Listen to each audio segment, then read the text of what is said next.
తల్లి తప్ప మరో లోకం తెలియని ఆదివాసీల కథ ఇది. 77 ఏళ్ల స్వాతంత్ర భారతావనిలో నేటికి అభివృద్ధి సంక్షేమ పథకాల ఫలాలు దక్కక చిక్కి శల్యమవుతున్న చెంచుల వ్యధ ఇది. వెన్నుదన్నుగా నిలిచే వ్యవస్థలు లేక అవస్థలు పడుతున్న చెంచుల ఆవేదనేంటో తెలుసుకుందాం.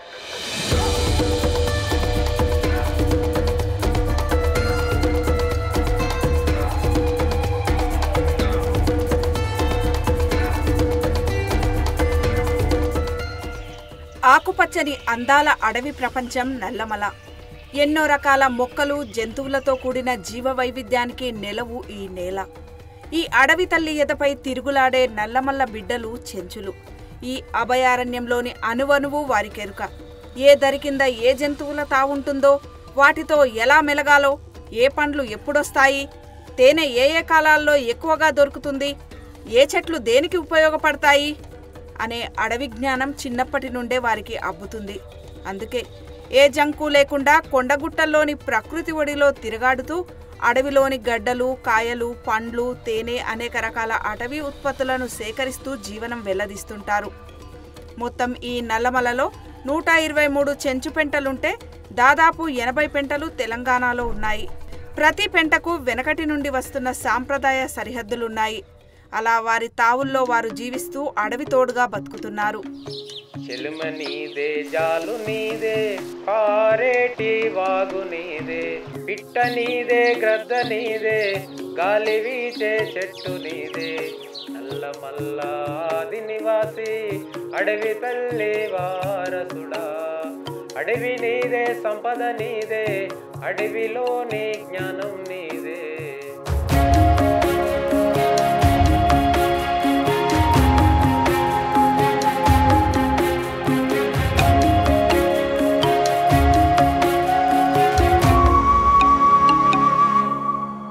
నాయనగాళ్ళు ఉన్నప్పుడు సంది అనుభవం అమ్మ. జనవరి కాడి నుంచి తేన ప్రారంభం అవుతుంది. మేము తేనెలు తీసుకుంటాం, చెట్లల్లో ఉంటాయి. జనవరి, ఫిబ్రవరి, మార్చి దాకా దొరుకుతుంది అమ్మ మాకు ఈ అడవిలో తేన. ఎలుగు ఏడ పండే సంగతి మాకు తెలుసు, ఎందుకంటే ఇది మా అడవి కాబట్టి.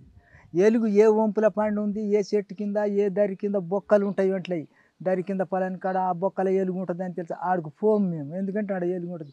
ఎలుగు మనిషిని చూస్తే మనిషి ఎమ్మడి పడి మనిషిని చంపుతుంది మేడం ఎలుగు. మా తమ్ముడు నేను ఒకనాడు ఇట్లా తేనకపోతే పులి ఉరికొచ్చి ఇటు మాకు వస్తుంది, మేము అటు పోతున్నాం. అట్లా నిలబడింది, అది అట్లా నిలబడింది. అరే కదలకరా చిన్నవాడు అంటే వాడు అట్లే ఉన్నాడు ఇటు.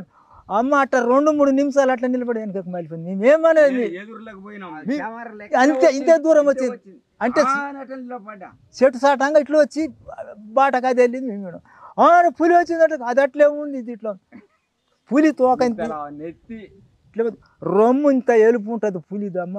పులి చిన్న పులి కాదు, ఇంత ఎత్తున ఉంటుంది. ఆ పులి అది నడిచేటప్పుడేం పులి ఇంత ఎత్తున పోతుంటుంది.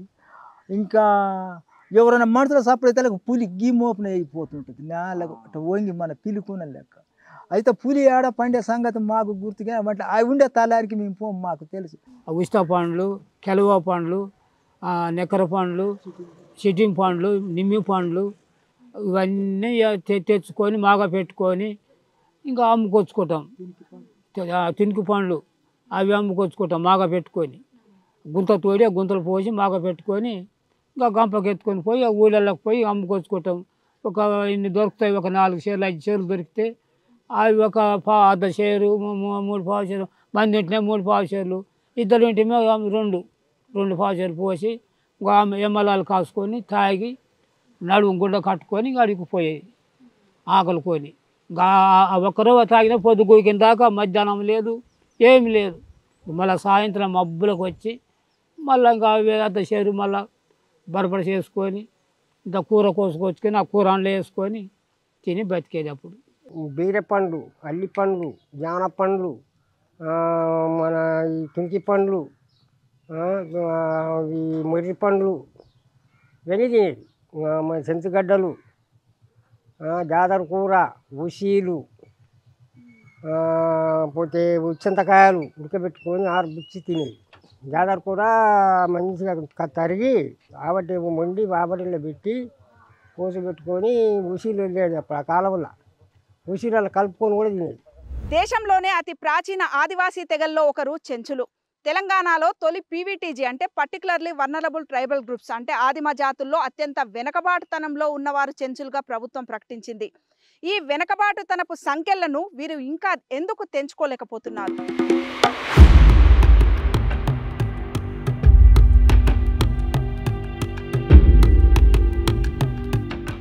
భౌగోళిక ఏకాకితత్వం, ఆదిమ సమాజపు ఆనవాళ్లు, జనజీవన స్రవంతిలో కలవలేని బిడియం, వీరికున్న విశిష్ట సంస్కృతి వల్ల వీరిని పీవీటీజీలుగా గుర్తించారు.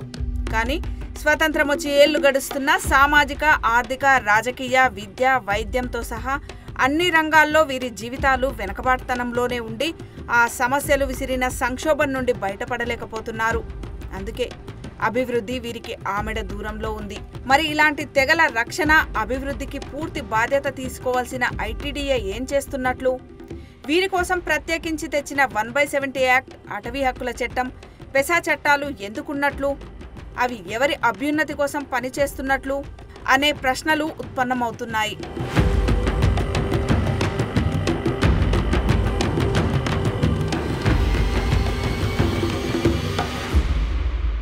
2005 ప్రకారంగా 2006 ప్రకారంగా ఫారెస్ట్ రైట్ యాక్ట్ వచ్చింది.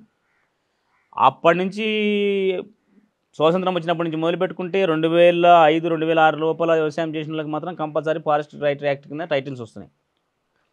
ఇంచుమించు ఇప్పుడు మా విలేజ్కి వచ్చే ఈ గ్రామానికి వచ్చేస్తే ఈ గ్రామం వల్ల ఇంచుమించు 25 మందికి పోడు భూమి పట్టాలు వచ్చినాయి. ఫారెస్ట్ రైట్ యాక్ట్ పట్టాలు వచ్చిన తర్వాత ఏమైందంటే వాటికి రాను కేవలం చూపించుకోవడానికి మాత్రమే పనికి వస్తున్నాయి. ఐటీడీ వాళ్ళు ఏం చేస్తున్నారంటే మీకు ఎంతమందికి భూములు ఉన్నాయి, అవి పట్టా టైటిల్స్ జిరాక్స్ తీసుకురాలి, మీకు విత్తనాలు ఇస్తామని. ఒకప్పుడు మా నాయనుల కాలంలో పల్లి ఇచ్చేది, మొక్కజొన్న ఇచ్చేది, జొన్నలు ఇచ్చేది, కందులు ఇచ్చేది. ఎందుకంటే ఇవన్నీ ఏంటి మేడం, తినే వస్తువులు ఇవి. మొక్కజొన్న వేసుకుంటే అవి ఒకరికి అమ్మేది కాదు. మా నాయనలు వచ్చినప్పుడు మేము మొక్కజొన్నలు 1 ఎకరా వేసుకుంటే ఒక సంవత్సరాంతా మాకు అవే తినడానికి, రొట్టె అదే చేసుకుంటాం, సంకట అదే చేసుకుంటాం, దాంతోనే తినేది. వాళ్ళు హెల్తీగా ఉన్నారు. అప్పుడు రక్తహీనత లేదు, ఏం లేదు. జొన్న వేసుకుంటే పురుగుల మందులు ఏం కొట్టేది ఏం లేదు. అట్లా చల్లుకుంటాం, పిట్టలు కాపాడుకుంటాం, పందులు కాపాడుకుంటాం, వచ్చేస్తే కోసేసుకుంటాం, తింటాం, రొట్టె చేసుకుంటాం, సంకట తాగుతాం. ఇవి బాగుంటుంది. సజ్జలు, ఈ పల్లీలు ఇస్తే కూడా ఎవడన్నా కూడా ఉంటే జర మంచిగా వేసుకుంటారు, లేకుంటే లేదని. ఇట్లా ప్రతి ఒక్కటి ఐటమ్ ఇస్తుంది. ఇప్పుడు ఏం చేస్తున్నారంటే ఇప్పుడు మే నెలలో సర్వే చేస్తే మే నెల ఎండింగ్ అంటే జూన్ ఎండింగ్లో ఇవ్వాలి మేడం విత్తనాలు ఐటీడీ వాళ్ళు. జూన్ ఎండింగ్లో ఇస్తే ఇప్పుడు ఏమవుతుందంటే జూన్ ఎండింగ్లో ఇస్తే ఆ లోపల కల్టివేషన్ చేసుకుంటాడు, దున్నుకుంటాడు, చేసుకుంటాడు, విత్తనానికి సిద్ధంగా ఉంటాడు. జూన్ అయిపోయినాక జూన్, జూలై, ఆగస్ట్ నెలలో ఇస్తే సీడు ఏ రైతు ఎట్లా వేసుకుంటాడు మేడం? రుణము బ్యాంకులలో ఇస్తలేరు. రైతు బంధు అనేది లేకుంటే పంట నష్టం అనేది వస్తలేదు. ఇంకా పట్టాలు దేనికి మేడం? ఇంకా చెప్పుకోవడానికే కదా. దాన్ని తీసేసి రెవెన్యూ భూమి ఇవ్వాలి, రెవెన్యూగా తయారు చేయాలి. రెవెన్యూకి ఇస్తే వాడు కనీసం వానికి పిల్ల పెండిళ్ళకు లేకుంటే పిల్లగాని పెండిళ్ళకు ఉంటాయి కదా మేడం. మాకు మాత్రం పిల్లలు ఉండరా మేడం? ఉంటారు. వాళ్ళుగా పోయి అది చేసుకొని పెట్టుకొని రుణం తీసుకుంటే కొద్దిగా చేసుకుంటాడు కదా, రుణం ఇస్తలేరు. ఇప్పుడు ఐటీడీఏ అంటే చెంచులకు సంబంధించినటువంటి ఆఫీసు ఐటీడీ. మరి ఆ ఐటీడీలో చెప్పుకుంటే మా బాధలను తీర్తాయని 1 సారి 2 సార్లు పోయి చెప్తాం. ఆడ చెప్పినప్పుడు వాళ్ళు ఏం చేస్తారు, చేద్దాంలే, మేము పై అధికారులతో మాట్లాడతాంలే, వస్తాంలే అని. గతంలో ఉన్నటువంటి అప్పుడున్నటువంటి ఐటీడీఏ పీఓలు ఏం చేసేదంటే ప్రతి మంత్ నెలల 1 వారం 2 వారాలు ఒక్కొక్క పెంటకు ఒక్కొక్క విలేజ్కి వచ్చి ఇట్లే కూర్చొని 4గురితో మాట్లాడి ఏం సమస్యలు ఉన్నాయని తెలుసుకుంటుండే. ఈ ఎప్పుడైతే ఉమ్మడి రాష్ట్రం నుంచి ఇక్కడ వచ్చేసిందో, తెలంగాణ వచ్చిందో, ఏ ఒక్క పీఓ రోజుకు మన ఇప్పుడు ఉద్యోగ బదిలీలు అయినట్టే వాళ్ళు రోజొకరు వస్తున్నారు, రోజొకరు పోతున్నారు. కానీ వాళ్ళు వచ్చేది లేదు, విలేజ్లో తెలుసుకునేది లేదు, వాళ్ళ సమస్యలు పట్టించుకునేది లేదు, వాళ్ళని ఏం ఆలోచన చేసేది. ఎవరు స్వార్థానికి వాళ్ళు వాడుకున్నది. ఇలా రాజకీయానికి పోతే మేము రాజకీయానికి పోరంగా మేము పోతాం. అమ్మ మీకెందుకు రా, మీరు చెంచోళ్ళు, మీరు ఏంది, మీరు మాట్లాడతారా ఆడా అంటే చెంచోడు బయటికి వెళ్ళొద్దా మేడం, మేము మాట్లాడొద్దా, మాకు తెలివి లేదా? ఇప్పుడు మీరు వచ్చారు, మీకు చెప్పినట్టు సమాధానం వల్ల కూడా మేము చెప్తాం కదా. మరి మమ్మల్ని ఎందుకు మేము ముందరికి రానిస్తలేరు? మేము ఎందుకు చేయొద్దు ఆ పని? మేము వ్యవసాయం చేస్తామని అంటే మీరు దండగా అన్నారు, వ్యవసాయం దండగా అన్నారు, మేము మాట్లాడితే దండగా అన్నారు. ఇంకా మేము దేంట్లో అన్నిటికీ మేము వెనుక పడితే మా పరిస్థితి ఏంది? మేము ఇట్లనే ఉండాలన్నా? మాకు తెలుగులో వచ్చినాక కూడా మేము అందరినీ ముందర పోయి నిలబడి ఉండాలన్నా? మేము మాట్లాడవద్దా? కొత్తగా ఏర్పడినటువంటి ఐటీడీఏ అది తాత్కాలికంగా ఉంది. అయితే ముఖ్యంగా వికారాబాదు, రంగారెడ్డి, మహబూబ్ నగర్, నల్లగొండ, నాగర్ కర్నూల్ ఈ 5 జిల్లాలకు సంబంధించిన ఐటీడీఏ మన్ననూరులో ఉంది, తాత్కాలికంగా ఉంది. ఆ ఐటీడీఏ అనేది అందులో 28 శాఖలకు సంబంధించినటువంటి డిపార్ట్మెంట్లు ఉంటాయి. దానికి సంబంధించిన ప్రత్యేకమైన అధికారులు ఉంటారు. ఇంకోటి ఐటీడీఏ కూడా ఐఏఎస్ అధికారి ఉండాలనేది. ఇలాంటి పూర్తి స్థాయిలో నిర్మాణం లేని ఐటీడీఏ ఉన్నది కాబట్టి 5 జిల్లాల్లో ఉన్నటువంటి చెంచులు చాలా ఇబ్బందులు పడుతున్నారు. వీరికి న్యాయ పరిష్కారం అయ్యే దిశ కూడా కనబడతలేదు. అంటే ఇప్పుడు మిగిలిన ఐటీడీఏలు ఉన్నాయి చూడండి, మనకి ఆదిలాబాద్లో కానీ, ఖమ్మంలో కానీ, వరంగల్లో కానీ అవన్నీ వెల్ ఎస్టాబ్లిష్డ్. రకరకాల ట్రైబల్స్కి ఉన్నాయి. అక్కడ ప్రాజెక్ట్ ఆఫీసర్లు, ఐఏఎస్ ఆఫీసర్లు రెగ్యులర్గా వేశారు. ఇక్కడికి వచ్చేసరికి మీకు ట్రైబల్ పాపులేషన్ చాలా తక్కువ ఉంది. ఓన్లీ సెంచూస్ ఒకటే ఇక్కడ ఉంది, which we call vulnerable tribal group అని మనం అక్కడ పెట్టుకుంటాం. సో ఈ తక్కువ పాపులేషన్కి అనేసి వీళ్ళు మామూలుగా ఒక నాన్ ఐఏఎస్ని ప్రాజెక్ట్ ఆఫీసర్గా చేశారు. చాలా మట్టుకు వాళ్ళు హైదరాబాద్ నుంచి ఆపరేట్ చేసేవాళ్ళు. కొన్నిసార్లు శ్రీశైలంలో బిఫోర్ బైఫర్కేషన్ వాళ్ళ ఆఫీస్ ఉండేది. So but they don't have the mechanism in the sense that ఇక్కడ పెద్దగా రోడ్లు వేసేసి, బిల్డింగ్లు కట్టి, ప్రాజెక్టులు కట్టి, ఇంజనీరింగ్, అగ్రికల్చర్, బికాజ్ మిగిలిన ఐటీడీఎల్ అంతా మోస్ట్లీ అగ్రికల్చర్ డ్రివెన్. వాళ్ళకి కావాల్సిన పనిముట్లు ఇస్తారు, సీడ్స్, ఫర్టిలైజర్స్, మెషినరీ, మార్కెటింగ్, ఈ సెరికల్చరు, ఇలాంటివన్నీ చాలా అక్కడ, బికాజ్ ల్యాండ్ బేస్డ్ కాబట్టి. చెంచూస్ దగ్గర they are not living on land, they are living on foraging. చాలామంది హక్కుల గురించి మాట్లాడతారు, అంటే forest rights act for example. కానీ ఆ చట్టం ఎవరు చదివినట్లేదు. ఫారెస్ట్ రైట్స్ యాక్ట్ పార్లమెంట్లో పెట్టి పాస్ చేయించినప్పుడు ఏమన్నారంటే, గిరిజనులకి అటవీ మేనేజ్మెంట్ హక్కులు ఇస్తే అడవులు రక్షించబడతాయి, అడవులు అభివృద్ధి చెందుతాయి అని వాళ్ళు ప్రియాంబుల్ నుంచే రాసుకొచ్చారు.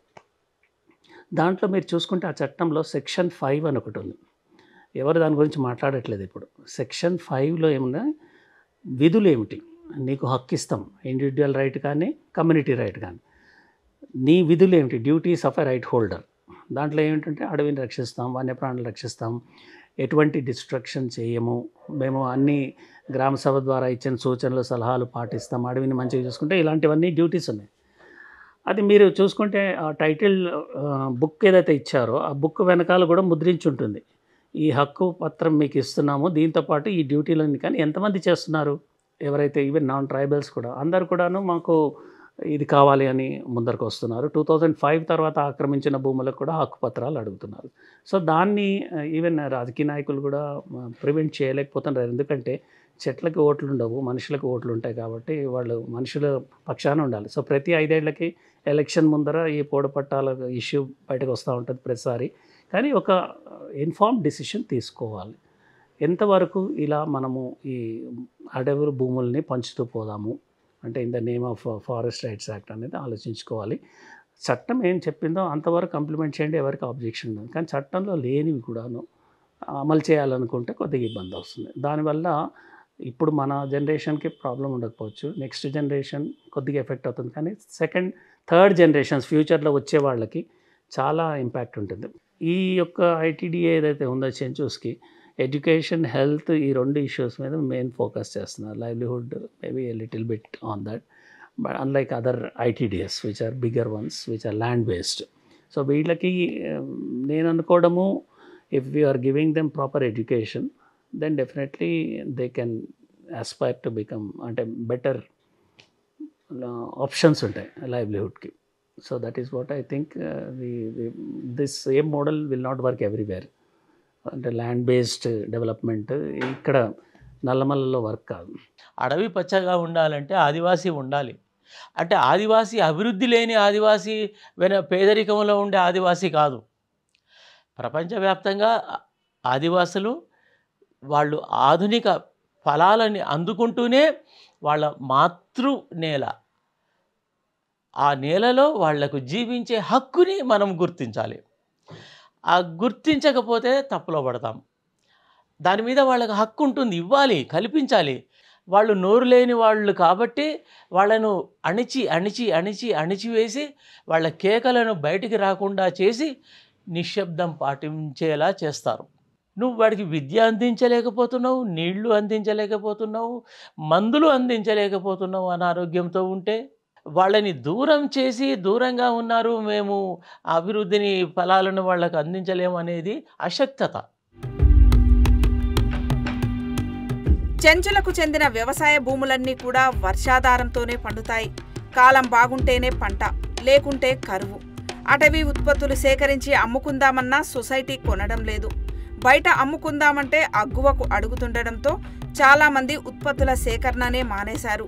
దీంతో బతుకు తెరువు కోసం ఏటా వానాకాలంలో మిర్చి కోతల కోసం 3 నెలలు వలసపోక తప్పని పరిస్థితి నెలకొంది.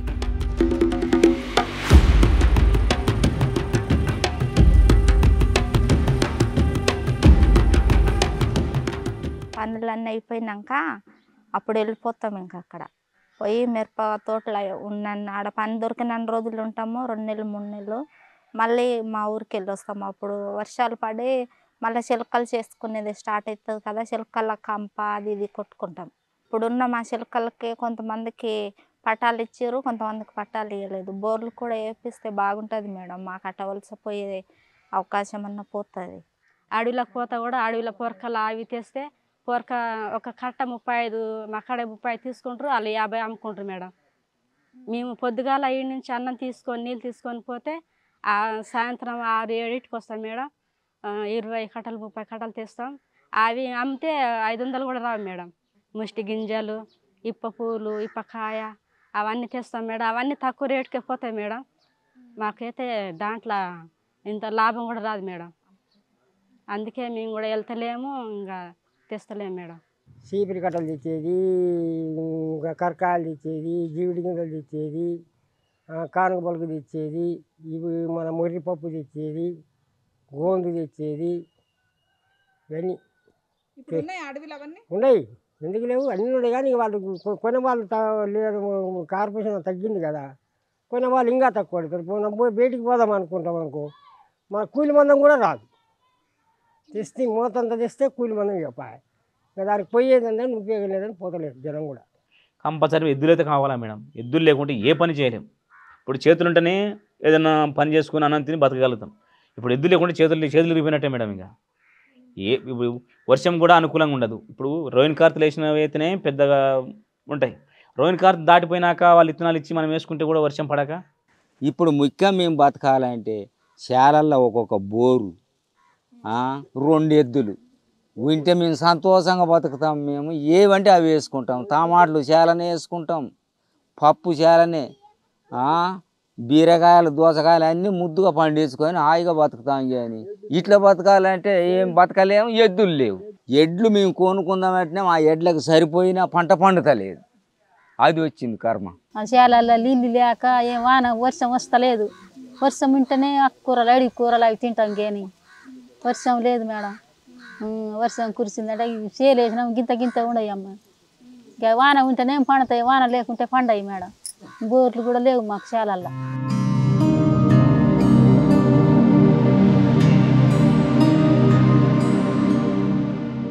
ఓ పక్క సమాజం ఆధునిక సాంకేతిక పరిజ్ఞానంతో ముందుకు పోతున్నా చెంచులకు మాత్రం నాణ్యమైన విద్య అందడం లేదు.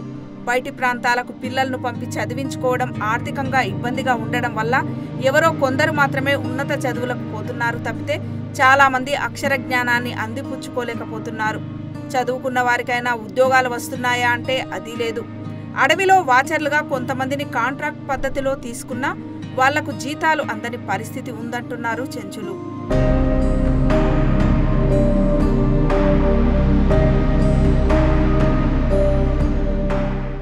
ఉన్న పిల్లలు అన్నీ ఉండరు, కానీ టీచర్లు రారు, ఎవరు రారు మేడం. పిల్లలు అట్నే ఉండరు, గాలికి తిరుగుతారు, చెట్లలో పట్టుకొని తిరుగుతారు. అప్పట్లో పెద్ద హాస్టల్ ఉంది. ఏ ఒక్క రోజు ఏ ఒక్క టీచర్ ఆడ ఉండడు, పిల్లలందరూ ఆడ పెట్టుకుంటారు. ఇప్పుడు అట్టప్పుడు ఇప్పుడు నేను డిగ్రీ పాస్ అయినా, మరి డిగ్రీ పాస్ అయి నేను ఖాళీగానే ఉండా. ఇప్పుడు నేను ఖాళీగా ఉన్నప్పుడు నా పిల్లలు అటు తిరుగుతున్నాను చెప్పి నాకు బాధనే ఉండదా మేడం? ఇప్పుడు నేను ఈ స్థాయిలో ఉన్నాను, తాగకుండా చేయకుండా ఉన్నాను, నాతో పాటు నా పిల్లలు కూడా ఉండాలి, మా పిల్లలందరూ ఇట్లా చదువుకోవాలని నాకు ఆశ ఉంటుంది కదా. మా ఐటీని బతిమాలుతున్నాం, ఒక సిఆర్టీ టీచర్ నన్ను వేయండి సార్, అక్కడ దూరం పోయి అది చేస్తారంటే అప్పపూర అంత పెద్ద హాస్టల్ ఉంది, పర్మనెంట్ టీచర్ ఉన్నారు ఆడ, ఒక్కరు పోతలేరు. దూరం ఉంది, మేము అడవిలోపై ఏడపడి చదవాలి. అడవిలో ఉన్నోనికి అడవిలో ఉన్న టీచర్లు, అడవిలో ఉన్న చెంచోళ్ళు అయితేనే చెంచోళ్ళ పిల్లల భవిష్యత్తు చూస్తారు. విద్యాపరంగా వచ్చేసరికి ఒక 20 పెంటలలో స్థానికమైనటువంటి విద్య అనేది లేదు. బేసిక్ విద్య లేదు, దానికి సంబంధించిన స్కూల్స్ లేవు, అంగన్వాడీస్ లేవు, టీచర్స్ లేరు. ఆ పిల్లలు ఏజీ వచ్చే కొద్దిగా వాళ్ళకు సరైన విద్య లేని కారణంగా బాల్య వివాహాలకు బానిసలు అవుతున్నారు, తాగుడుకు బానిసలు అవుతున్నారు. మన మాలాంటి చదువుకున్న వాళ్ళకి ఏమైనా టైగర్ పోస్టులకి ఊకలు ఇచ్చి ఉంటే వాళ్ళకి 6 నెలలైనా 7 నెలలైనా వాళ్ళకి ఇంతవరకు జీతాలే లేవు. వాళ్ళు ఎట్లా బతకాలి మేడం? ఇతర ప్రాంతాల్లో తయారైన నాటు సారా చెంచు పెంటల్ని ముంచెత్తుతుంది. యువత, వృద్ధులు అనే తేడా లేకుండా సారాకు బానిసవుతున్నారు, బలైపోతున్నారు. మరోపక్క మహిళలు, చిన్నపిల్లలు పోషకాహార లోపంతో, రక్తహీనతతో అనారోగ్యాల పాలవుతున్నారు. సారా వినియోగం చెంచు పెంటల్లో ఎక్కువగా ఉంది. దానివల్ల వారు రకరకాల అనారోగ్యాలకు గురవుతున్నారు. దీంతో పాటు పిల్లలు పోషకాహార లోపంతో గిడసబారిపోతున్నారు. ప్రభుత్వం నుండి కేవలం 35 కేజీల బియ్యం తప్ప మరేది అందడం లేదు. వానాకాలంలో ఏదో ఒక కూర తెచ్చుకొని కాలం వెళ్లదీసినా ఎండాకాలంలో ఏదీ దొరకని పరిస్థితి. ఏదో కడుపు నింపే తిండి తప్ప పోషక విలువలతో కూడిన ఆహారం వీరికి అందడం లేదు. అందుకే పిల్లలు వయసుకు తగ్గ బరువు, ఎత్తు కూడా ఉండడం లేదు. మహిళల్లో రక్తహీనత సమస్య సైతం తీవ్రంగా ఉంది. ఇలా ఎన్నో రకాల సమస్యలతో సతమతమవుతున్నారు. మద్యం ఏరులై చెంచుపెంటల్లో పారుతున్న చిన్న ఉడతను పట్టుకుంటే కేసులు రాసి జరిమానాలు వేసే ఫారెస్ట్ అధికారులు మరి సారాని ఎందుకు పట్టుకోలేకపోతున్నారన్నదే ఇక్కడి ప్రశ్న.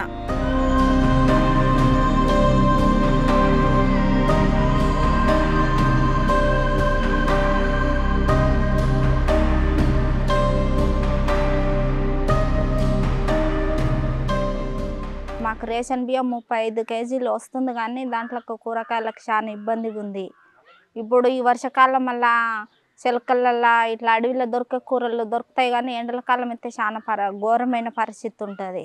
వలసలు పోతాం మేము. మాకు ఈ వర్షానికే చిలకలు పండించుకుంటాము. వర్షము ఇంకా ఒకటేసారి మేము పంట పండించుకునేది. ఇంకా పంట కూడా పండితే పండుతుంది, వర్షాలు బాగుంటే పండుతుంది, లేకపోతే పండదు. చిలకలు చేసిన వాళ్ళం కూడా అప్పుల పాలే అవుతున్నాము.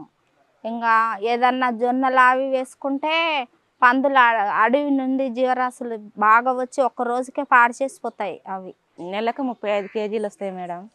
చాలా మంది ఉన్న కాడ సరిపోవు మేడం. 20 రోజులే వస్తాయి, సరిపోవు. ఇంకా గాడీడ బాక్ చేసుకుంటారు. కాయగూర సామాను కూడా బాకే మేడం. ఇంకా ఒక రోజు కూలికి పోతే ఇంకా బాక్ కట్టి మళ్ళీ బాక్ తెచ్చుకుంటాం. బియ్యం ఒకటే ఇస్తారు 30 కేజీలు. అవి సరిపోతాయి, లేకుంటే కొనుక్కొచ్చుకొని తింటాం మేడం. కొనుక్కొచ్చుకొని తిన్నప్పుడు మళ్ళీ లేకుంటే అట్టనే పంటాం మేడం. పస్తున మాకు దొరకవి. అందుకే మా వాళ్ళు అందరూ బలహీనం లేక, రక్తం లేక, ఏం లేక అట్టనే చచ్చిపోతుండ్రు మేడం. రక్తాలు ఎక్కించుకోనికి మళ్ళీ వాళ్ళకి ఛార్జీకి డబ్బులు ఉండవు, ఏం దొరకవు మేడం. మాకు సరైన తిండి లేక మేడం. మాకు రేషన్ కార్డు మీద బియ్యము, మళ్ళీ చక్కెర, ఉప్పు, పసుపు ఇలాంటివన్నీ ఇవ్వాలని అనుకుంటున్నాం మేడం.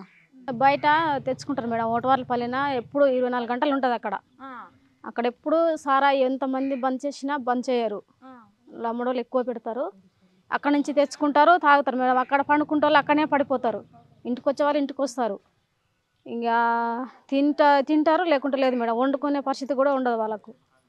ఆడోళ్ళు కూడా అంతే, మగవాళ్ళు కూడా అంతే. ఇంకా తాగి ఇంకా భర్త బాధ పెడుతుంటే మొగోళ్ళు బాధ పెడుతుంటే భార్య కూడా తాగుతుంది మేడం. ఇంకా పిల్లలకు వాళ్ళకు వంట లేదు, ఏముండదు. చేసుకున్న 200-300 కూలి మందుకే పెడతారు. ఇంట్లో కూడా ఏదైనా ఒకరోజు తెచ్చుకొని మంచిగా చేసుకుందాం పిల్లలతో అని కూడా అన్నారు. అట్లా తాగి మొత్తం చాలా మంది చనిపోతున్నారు మేడం. రేషన్ బియ్యం 35 ఇస్తారు మేడం. దాంట్లో నూనె, పప్పు, చింతపండు, కారం అవి ఇస్తే సరిపోతుంది మేడం. చాలా మంది ఉన్నక్కడ అవి కూడా సరిపోవు మేడం. పక్కన తీసుకుంటారు. పక్కన తీసుకుంటే 20 రూపాయలు కేజీ బియ్యం మేడం. ఇంకా అట్లా కొనలేక కొంతమంది పస్తూనే ఉంటారు మేడం. ఆ సరా తాగి తినక చేయక రక్తహీనత ఎక్కువయ్యి మా వాళ్ళు సరాయికే బానిసలు అయ్యి సరాయితోటి చనిపోతారు మేడం. ఆ సరాయి బంద్ చేస్తే మా వాళ్ళు మంచిగా ఉంటారు మేడం. పిల్లలకి చాలా మంది తల్లిదండ్రులు సాయం లేక చాలా మంది ఇంటికానే ఉంటారు మేడం. వాళ్ళకి సరైన తిండి లేదు మేడం. చిన్న పిల్లల్ని విడిచిపెట్టి సరా తాగుతారు మేడం. వాళ్ళు కూడా వాళ్ళ అమ్మ వాళ్ళు పట్టించుకోకుండా అంగన్వాడీ బాడలు ఉండగానే మేడం వాళ్ళు కూడా ఇంకా ఒక్క పూటనే పెడతారు మేడం అన్నం. పిల్లలు ఈ నుంచి ఉదయం అన్నం తినకుండానే పోతారు మేడం. కొంచెం పెడతారు, అన్నం తిని మళ్ళీ ఇంటికి వచ్చి ఫస్ట్ డే పండుకుంటారు మేడం. అంతే మేడం. మా వాళ్ళు ఇంకా సరాయికి పోతారు మేడం పిల్లలు నిడిచిపెట్టి. అంతే. పనికి పోయి కూడా పనిలో కూడా సరా తాగి వస్తారు మేడం. ఆ పసలు పెట్టి తాగుతారు, ఇంకా ఇంటికి వస్తారు మేడం. పిల్లలు అట్టనే పస్తూనే ఉంటారు మేడం. పిల్లలకు సరైన చదువు లేదు మేడం. ఈడ మేము ఎందుకు బాగుపడతలేమంటే మేడము చెప్తున్నాను, ఊళ్ళో ప్రతి ఒక్కరు సారా పెట్టి మా సెంచోళ్ళని మొత్తం సారా తాగి చనిపోతున్నారు మేడం. సారా బంద్ చేస్తే మా సెంచోళ్ళు బతుకుతారు మేడం. అది తాగే మా ఊళ్ళు చనిపోతున్నారు. సారా తాగి ఏడ బంద్ చేయాలి సారా? మాకు కాదు బంద్ చేసేది. ప్రతి ఒక్క ఇంట్లో సారే ఉండే, లమ్మడోళ్ళ ఇంట్లో సారే ఉంది, ప్రతి ఒక్క ఇంట్లో గొల్లోళ్ళ ఇంట్లో సారే ఉంది, మాలోళ్ళ ఇంట్లో సారే ఉంది, మాదిగోళ్ళ ఇంట్లో సారే ఉంది, ప్రతి ఒక్క ఇంట్లో సారే ఉంది. వాళ్ళని బంద్ చేస్తే మా సెంచోళ్ళు బతుకు. ఇప్పుడు ఇంత పెండ్లి కానించి పిల్లగాడిని కానించి తాగపడితే వాడు 20 ఏళ్ళు కాక తల్లిగానే చనిపోతుండే. ఇంకా ఎట్లా బాగుపడతాం మేడం చెప్పి గాది మామూలు మోసం చేస్తుంది. ప్రతి ఒక్క ఊళ్ళో ఇంతే కథ. ఇప్పుడు మా 5 అన్న తమ్ముళ్ళ మేము 5 బంద్ చేసి ఉన్నాము మేడం సారా. లేకుంటే మేము చనిపోదు, మేము రోజులు ఉండకపోదు. 2 పిల్లల తండ్రులు చనిపోయినారు, ఒక్క పిల్ల తండ్రులు చనిపోయినారు, ఆ పెండ్లి కానోళ్ళు చనిపోయినారు, ఆ పిల్ల తాళులు చనిపోయినారు. అందరూ ఆడోళ్ళు తాగే మొగోళ్ళు తాగే. నా వయసు పిల్లలు లేని, నా వయసు ముసలు లేనే లేదు. ఇప్పుడు కారు వస్తుంది మా వయసు లేనన్నా. ఈ పిల్లలు కూడా ఆరోగ్యం చెప్పి వాళ్ళు కూడా వస్తుంది. మా కళ్ళ ముందర కూర్చొని చచ్చిపోతుంది. నీ పరిస్థితి ఏంది, నీ ఆరోగ్యం ఎట్లా ఉంది, నువ్వు ఏడ ఉండవు, నువ్వేం తింటున్నావు, నువ్వేం చేస్తున్నావు, నీ బతికెట్లా సాధనిస్తున్నావు, నువ్వు ఎట్లా ఉంటున్నావు ఏందనేది అడిగేది లేదు. మొత్తం కందులు విత్తనాలు లేకుండా పెద్ద కందులు, పెద్ద సద్దలు, కొర్రలు, వరిగలు అవన్నీ పోయినాయి మేడం. అవన్నీ పోయినాయి. ఇంక ఈ పత్తులు ఏం నేర్చుకుని ఇంకో బియ్యం ఒకటి పోయింది మాకు. ఆ బియ్యం తింటే ఇంకా అన్నీ ఏదన్నా ఒకటి రోగం వస్తుంది, ఏదన్నా ఒకటి ఏది పోతే ఆ బోరు మా బాధ్యత తినబుద్ధి అయితే లేదు. ఇంకా అందులో టమాటాలు ఇంత చారు ఇంత నూనె తెచ్చుకొని వేసుకొని ఏమి తినబుద్ధి అయితే రోజు మా పది.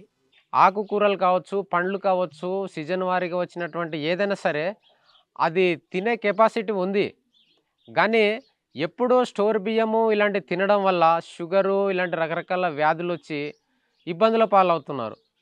ఆ వ్యవసాయంలో కూరగాయలు కావచ్చు, జొన్నలు, సజ్జలు, పచ్చజొన్నలు, కొర్రలు, సామలు, వరగలు, గంటెలు ఇలాంటివి ఏవైతే ఉన్నాయో అవన్నీ పండించుకొని తింటే అది ఎప్పుడు తినే తిండి కాబట్టి వాళ్లకు ఈ రక్తహీనత అనేది పోయే అవకాశం ఉంది. పై స్థాయిలో ఉన్నటువంటి ప్రభుత్వ అధికారులు కానీ దీన్ని పూర్తి స్థాయిలో చేయకుండా బయటనే మేము ఇన్ని చేస్తున్నాము, అది చేస్తున్నాము, అన్ని రకాలుగా అందిస్తున్నాము, అయినా ఇట్లా జరుగుతుంది, లాస్ట్కు వాళ్ళు తాగి ఇట్లా అవుతున్నారు అనే స్టేట్మెంట్లు ఇస్తున్నారు. కానీ అక్కడ ఉన్నటువంటి ప్రతి గర్భవతిని కావచ్చు, బిడ్డని కావచ్చు పూర్తి స్థాయిలో సర్వే కానీ రిపోర్ట్లు కానీ ఈ విధంగా చేయడం లేదు ప్రభుత్వం. ఇది పట్టించుకోవాలనేది మాది ఒక డిమాండు. అడవి అంటే ఆంక్షలు పెడతారు, హక్కులు అంటే కేసులు పెడతారు. రాజ్యాంగం కల్పించిన రక్షణలు పేపర్లకే పరిమితమైపోయాయి కాబట్టి తమ అభివృద్ధి ఎండమావైపోయిందంటున్నారు చెంచులు.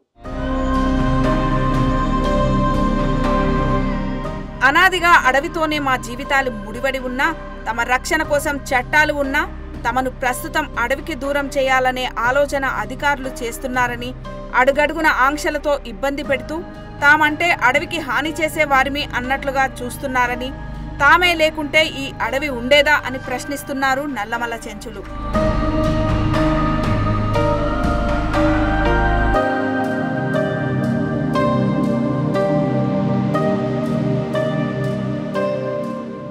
మా ఒక్కొక్క పెంట చుట్టూ దాదాపుగా ఒక 60 నుంచి 100 ఎకరాలు ఉంటుంది ఒక్కొక్క పెంట చుట్టూ. ఆ పెంటలన్నీ కూడా మేము కావాలని, మాకు భూములు కావాలని స్వార్థంగా ఆలోచించి ఆ భూములను మొత్తం కొడితే కూడా అసలు నల్లమల ఉండేదే కాదు, చాలా వరకు నల్లమల నాశనం అవుతున్నట్టు. ఎక్కడ మేము ఫారెస్ట్ కోర్ జోన్ అంటున్నామో అక్కడనే ఎక్కువ నల్లమల నాశనం అవుతుంది తప్ప మా చెంచు పెంటలు, మా చెంచు గూడాలు ఉండకెళ్ళి అడవి మాత్రం పచ్చగా ఉంది. ఇంకా అడవిలో దొరికే వనపూలికలు మదనగడ్డలు అట్నే ఉన్నాయి, తేనె అట్లే ఉంది. అడవి మాదంటేలకే మమ్మల్ని కేసులు పెడుతురు. ఈ నీళ్ళ పైన కూడా ఇప్పుడు మేము పోయి నీళ్ళు తెచ్చుకోవాలంటే కూడా ఆంక్షలు పెట్టారు. అక్కడంటే జంతువులకు ఇబ్బంది అవుతుంది. మా వాళ్ళు పోతే ఆ అడవి జంతువులు ఎదుర్కొంటున్నాయంట. వాళ్ళ సొంతంగా మాత్రం టూరిజం అని పెట్టుకొని ఆ సిటీలో అది హైదరాబాద్లో ఉన్న వాళ్ళని మాత్రం లోపలికి తీసుకుపోతే మాత్రం జంతువులు ఎదుర్కోవు, కానీ మా సెంచోళ్ళు పోతే మాత్రం ఎదుర్కొంటాయంట.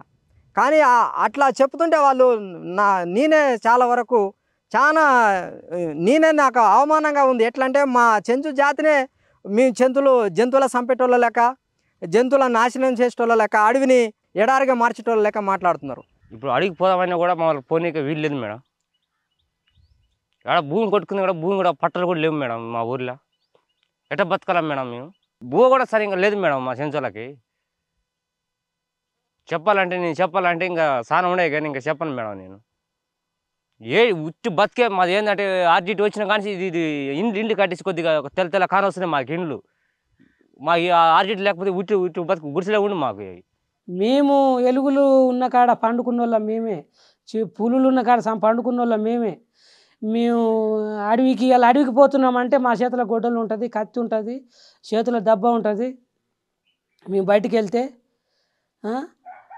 నువ్వు ఐతారాలు ఎందుకు తీసుకొని పోతున్నావు, నువ్వు అడవికి తీసుకుపోయి అడవి భంగం చేస్తున్నావు అని అంటే, మేము అడవి భంగం చేస్తున్నాం నాయన, మాకు సంబంధించింది ఉంటే దాన్ని మేము తెచ్చుకొని తింటామే తప్ప మేము ఇటువంటి పని చేయమని మేము నెత్తి నోరు కొట్టుకొని వాళ్ళకి 2-3 సార్లు చెప్తే కూడా లేదు, మీరు ఇటు తీసుకొని పోకూడదు, మీకు ఎవరు ఇచ్చారు పర్మిషన్ అంటే, మా పర్మిషన్ నువ్వు తీసుకోవాల్సింది, మేము వాళ్ళ పర్మిషన్ తీసుకోవాలంటే ఇంకా ఏడ ఉంది మేడం?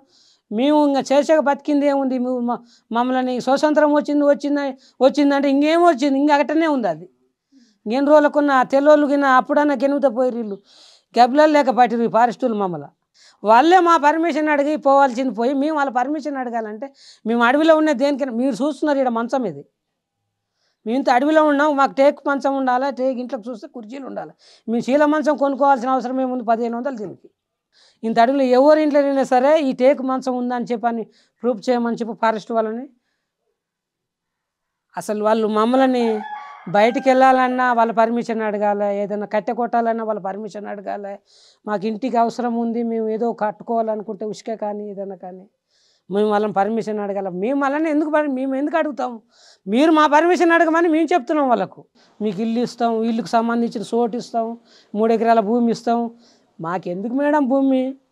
మేము ఉన్న కాడనే మేము ఉంటాం, మాకు అదేదో ఇచ్చేది ఈయనే డెవలప్ చేయి, మీకు ఏమైనా హాని చేస్తే మమ్మల్ని గల్లబట్టి తీసుకుపోయి నీ ఇష్టం వచ్చిన కాడ వేసుకో. అప్పటికంటే ఇప్పుడు చాలా దారుణమైంది. అడవిలోకి పోయి ఒక 2-3 రోజులు మనోళ్ళు ఉంటే మీరు ఎందుకున్నారు ఈడ? మీరు గడ్డలేతో పాలగడ్డలకు వెళ్తే పాలగడ్డలేతో అవుతున్నారా? లేకుంటే మీరు ఏమైనా జంతువులు పడుతున్నారా? లేమన్నా ఉచ్చులుగిన వేసినరా పెద్ద జంతువులకు? లేకుంటే బ్యాటతో మరి జంతువులను ఏమన్నా వేటాడుతున్నారా అని మాట్లాడుతుంది. ఇప్పుడు ఇక్కడ నుంచి ఇంకొక విషయం ఏంటంటే వలస లేపాలి, ఇక్కడ నుంచి పులులు ఎక్కువైనాయి వలస లేపాలని అంటున్నారు. ఇప్పుడు ఈడనే మా బతుకు దుర్భర జీవితం అయింది. ఒక వ్యవసాయం లేక, ఆరోగ్యం లేక, చదువు లేక, నీటి వసతి లేక ఇట్లా ఉంది. ఇంకా అక్కడ పోయి మమ్మల్ని పట్టించుకుంటాను ఏమన్నా గ్యారెంటీ ఉందా మేడం? అక్కడ పోయే బదులు ఇక్కడనే వాళ్ళు ఇచ్చే 15 లక్షలే ఒక కుటుంబానికి ఇస్తే మీరు అడిగి పోకర్రా బాయ్, మీ పని మీ వ్యవసాయం మీద మీరు చేసుకోండి, మీ పిల్లల్ని మీరు చదివించుకోండి, మేము ఇస్తున్నామని ఇవ్వమనండి, మేము బతుకుతాం హ్యాపీగా. మా పిల్లలు చదువుకుంటారు, మేము వ్యవసాయం మా చిలకలలో బోర్లు వేసుకుంటాము, మేము వ్యవసాయ పంటలు పండించుకుంటాము. ఇల్లు కప్పుకోవాలంటే మన అరక సామాన్లు అవి తెచ్చుకోవాలంటే సాటనంగా తెచ్చుకోవాలి, ముంగల తేనియరమ్మ.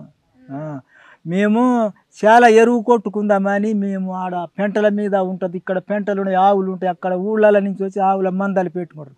ఆ ఎరువు తెచ్చుకోకపోతే ఫారెస్టులు మమ్మల్ని పోనీయరు. అమ్మ ఎండికట్టలు తేవద్దన్నారు అమ్మ, వీడికి వచ్చి మాకు చెప్పారు, నాకే చెప్పారు, నాకు మా వాళ్ళకందరూ మీరు ఎండికట్టలు మీ ఆడవాళ్ళని తేవద్దని చెప్పు. ఆ చెట్లు అవి ఎండికట్టలు ఉంటే అక్కడ ఎండిపోయి అక్కడనే అవి చెట్లకి మంచిగా ఎరువు అవుతుంది, మీరు తేకరి మీరు వండుకుని వంట చేసుకునేటానికి మేము సిలిండర్లు ఇస్తాం. ఏ సిలిండర్లు ఇవ్వలేదు మేడము మాకు. ఇప్పుడు ఇంకా అడవి నుంచి మమ్మల్ని పోనిచ్చేటట్లు లేదమ్మా అడవికి ఫారెస్ట్ వాళ్ళు. ఎక్కడ చూసినా వాళ్ళే.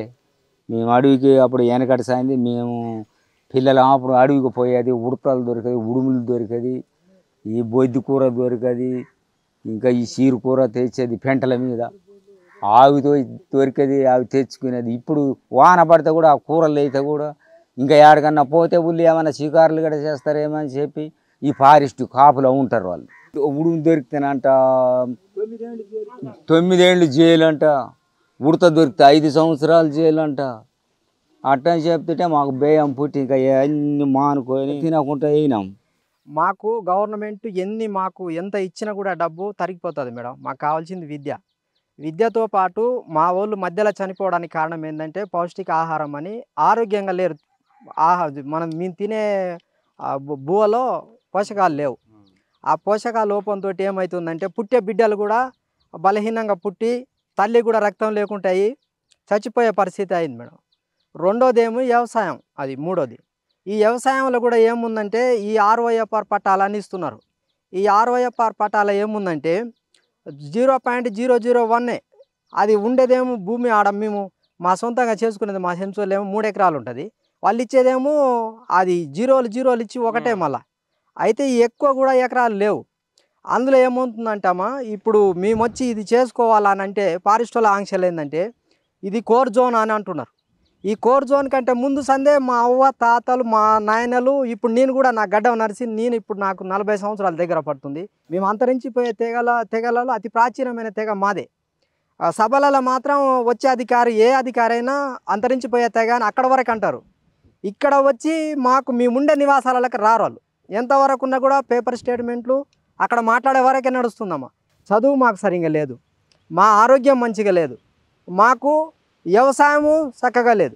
వ్యవసాయం చక్కగా ఎందుకు లేదంటే మేము చేసుకునే భూములలోనే ఫారెస్ట్ వాళ్ళు ఇప్పుడు బౌండరీ పిల్లలు అని వాళ్ళు వీటి కట్టుకుంటూ వస్తారు దిమ్మలు.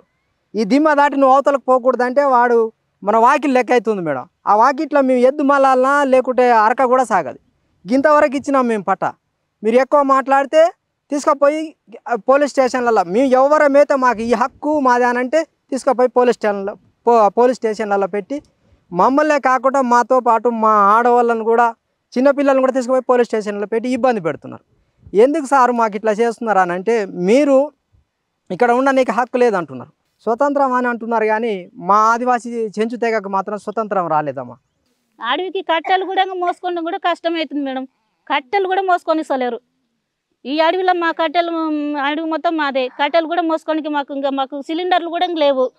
ఇంకా ఎట్లా మేడం మేము ఎట్లా వండుకొని తినాలి చెప్పు, కూలిపోయేటోళ్ళం పొద్దున్న లేస్తే. అసలు నల్లమలలో చెంచులకి అడవులకి ఎప్పుడు ఇది ప్రాబ్లం లేదు, అంటే ఫైట్ కానీ కాన్ఫ్లిక్ట్ కానీ ఏం లేదు, కలిసిమెలిసి ఉన్నారు వాళ్ళు. మెనీ ఆఫ్ అవర్ డిపార్ట్మెంటల్ యాక్టివిటీస్లో వాళ్ళని ఎంగేజ్ కూడా చేస్తాము. వాళ్ళు టైగర్ ట్రాకర్స్ ఇప్పుడు నేషనల్ లెవెల్లో ఎన్టీసీఏ వాళ్ళు, టైగర్ కన్జర్వేషన్ అథారిటీ వాళ్ళు కూడా బెస్ట్ ప్రాక్టీస్గా చెప్తున్నారు.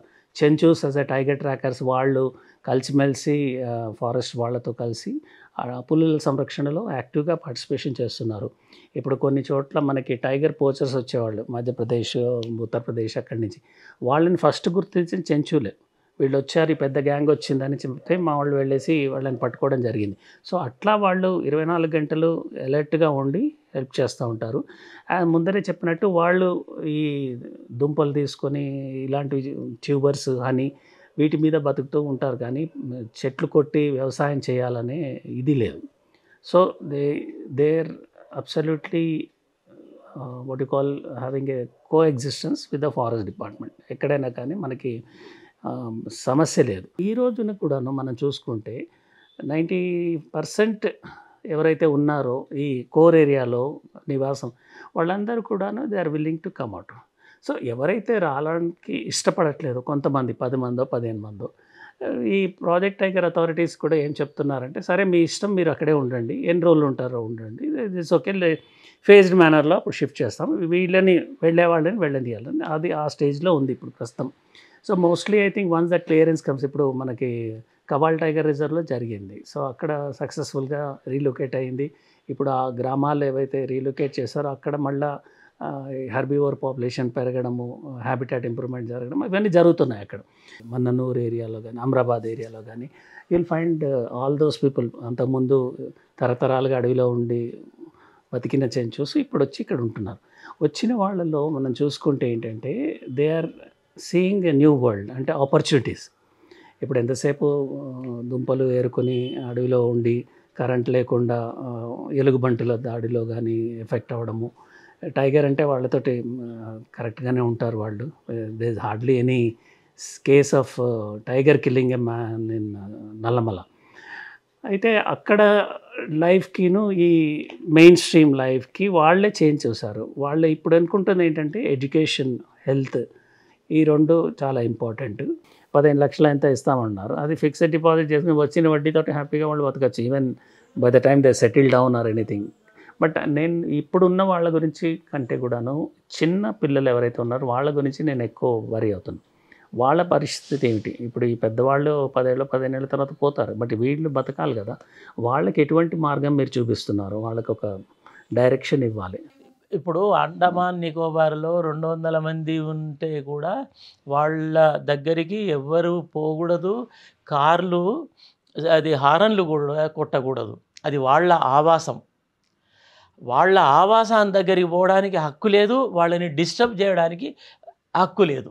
అది గమనించకపోతే in the name of progressive development GDP అనే ఆలోచనలు ఆదివాసులకు వర్తించవు. వాళ్ళ పేరుతో వాళ్ళ అడవిని మనం అన్యాక్రాంతం చేయడానికి చేసే ఆలోచనలు తప్ప మరొకటి కావు. ఎమెన్డార్ఫ్ కంటే ముందు ఇంగ్లీష్ వాళ్ళు వాళ్ళను అది కొండ దించి వీళ్ళను బాగుపరుద్దాం అనుకున్నారు. కానీ ఆయన రాశాడు, ఇది అసాధ్యము, వాళ్ళని కొండ దించడము తప్పు. అభివృద్ధి అనేది ఫలాలని మీరు అందించండి తప్ప వాళ్ళ నుంచి మీరు ఫలాలు పొందాలని ప్రయత్నం చేస్తున్నారు. వాళ్ళ భూమి ఆక్రమించాలని చూస్తున్నారు. వాళ్ళు నివసించే నేలలో మీరు ఎకో టూరిజం పేరుతో విందులు వినోదాలు చేసుకోవాలని చూస్తున్నారు. అక్కడ ఉంటే వాళ్ళు ప్రశ్నిస్తారని వాళ్ళని ఎవాక్యుయేట్ చేస్తున్నాం. అంటే ఆదివాసిని అక్కడి నుంచి తీసేస్తే వాడు నిర్మూలింపబడతాడు తప్ప చిగురించడు. వాడి సంస్కృతి లేదు, వాడి జీవావరణము ఉండదు.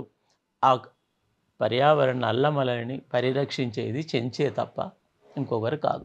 చెంచులు మారాలి అని ఒక పక్కన అంటారు కానీ తమలో ఒకరో ఇద్దరో అక్షర జ్ఞానాన్ని అందిపుచ్చుకొని తమ హక్కుల గురించి మాట్లాడితే మాత్రం భరించే పరిస్థితే లేదని, తమని మ్యూజియంలో బొమ్మల్లా చూడాలని సమాజం ప్రభుత్వ యంత్రాంగం అనుకుంటున్నప్పుడు తాము ఎలా అభివృద్ధిలోకి వస్తామని ప్రశ్నిస్తున్నారు చెంచులు.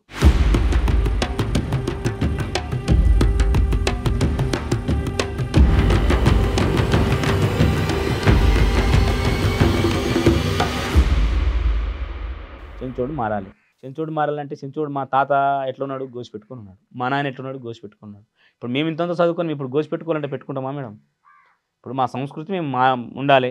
ఒకవేళ మా పిల్లల పెండిండ్లు అయ్యి అంత మేము ముసలిగైనా కూడా పెట్టుకుంటాం మేము, ఎందుకంటే మా సంస్కృతి కాబట్టి, అది మా సాంప్రదాయం కాబట్టి కంపల్సరీ పెట్టుకుంటాం. మేము సమాజంలో వెళ్ళి ఇట్లా ఉంటే మీరు చెంచోళ్ళ బాబా అని అడుగుతారు. చెంచోడు మారాలనేటువంటి కాన్సెప్ట్ ఉంది, చెంచోడు మారాలనేటువంటి ఉద్దేశం వాళ్ళకు ఉంది. కానీ మేము మారి చూపిస్తే ఇట్లా ఉంటుంది. మేము కూడా సమాజంలో కలవాలి కదా మేడం. ఎన్ని రోజులు ఈ అడవిలో పట్టుకొని ఏ చెట్టు కింద పట్టుకొని ఆ గుట్టల పురుగు పాము ఖర్చు కొంతమంది చనిపోయినారు, ఎలుగుబంటి ఖర్చు కొంతమంది చనిపోయినారు, పెద్దపూలు ఖర్చు కొంతమంది చనిపోయినారు. ఎన్ని రోజులు ఉంటాం మేము ఇక్కడి నుంచి? మీరు మారాలి, ఇక్కడి నుంచి వెళ్ళిపోవాలంటే మేము బయట దేశం పోతేనే మారుతామా? ఇప్పుడు మేము ఇంత పెద్ద ఇల్లు కట్టించుకున్నాం, మా ఈ ఇంట్లో కొద్దిగా ఇక్కడ ఉంటే ఈ గాలి వాతావరణం బాగుంటుంది. మా నాయన దేశం పోయి ఇక్కడ నుంచి బతకలేక పని లేక మా నాయన దేశం పోయి చనిపోయాడు మేడం, వలస పోయి చనిపోయాడు మమ్మల్ని బతికించడానికి. ఇప్పుడు మేము కూడా వలస పోయి మేము చనిపోదామా? మా పిల్లలు ఏమవుతారు మేడం? నాకు 4 పిల్లలు. మేము బ్రతికుండగానే మా బొమ్మలు తీసుకుపోయి మ్యూజియంలో పెడుతున్నారు. వీళ్ళు చెంచోళ్ళు గిట్లుంటారని. ఇంత దారుణం మేడం. ఒక అదర్ క్యాస్ట్ ఏ క్యాస్ట్ అయినా ఉన్నారు, రకరకాల ఎస్టీలనే ఉన్నారు, వాళ్ళ ఫొటోస్ ఉన్నాయి, వాళ్ళ బొమ్మలు ఉన్నాయి అక్కడ. మీరు చూడండి, ఫారెస్ట్ డిపార్ట్మెంట్లో ఒక లోపలికి పోతే ఆ సెంటర్లో ఉన్నది ఒక అతను గొడవలు పట్టుకొని ఉన్నాడు, ఒక ఆమె బుట్టలు వెళ్తుంది. మేము బతుకుండగానే మా ఫోటోలు పెట్టుకుంటే మేము చనిపోయిన దాకా మమ్మల్ని ఇంకా మా బొమ్మలలాగా చూస్తారు కదా మేడం వాళ్ళు. సమాజం ఎంత దారుణం మేడం. మేము చెప్పుకోవాలంటే ఇంత మేము కేవలము ముందు జాతి ఎవరిదంటే ఆదిమ జాతి ఆదివాసులు మేము. మాకున్న ప్రయారిటీ కూడా కనీసం గౌరవించాలి, వీళ్ళని ఇది చేయాలనేటువంటి ఆలోచన ఎవరికి లేదు మేడం. ఎంత బాధ అంటే అంత బాధ అనిపిస్తుంది. ఇవాళ బయట ఉండరు, బయట వాళ్ళు వీళ్ళు కూడా బయట తిరుగుతున్నారా, వీళ్ళు కూడా తెలుగులో వచ్చినాయి, వీళ్ళు కూడా 4 భాషలు ఎందుకు వేసుకుంటున్నారు, ఏదో తెలుగు కాస్త కోస్త మాట్లాడుతున్నారు వీళ్ళు కూడా అని చెప్పి మరి వాళ్ళకి కొద్దిగా సపోర్ట్ చేద్దాము, మరి బయట వాళ్ళు కూడా కొద్దిగా పరిచయం కదా. లేదు మేడం, మేము బయటికి వెళ్తే మమ్మల్ని ఖచ్చితంగా వాళ్ళు ఏదన్నా ఒకటి మమ్మల్ని ఇబ్బంది పెడతారు. బాగానే చదువుకున్నారు మా పిల్లలు, కానీ ఆ ఉద్యోగాలు రావు, మా పిల్లలకి ఏది లేదు, చదువుకొని ఇంకా అట్లనే తిరుగులు ఆడుతుంటారు కూలినాలు చేసుకొని.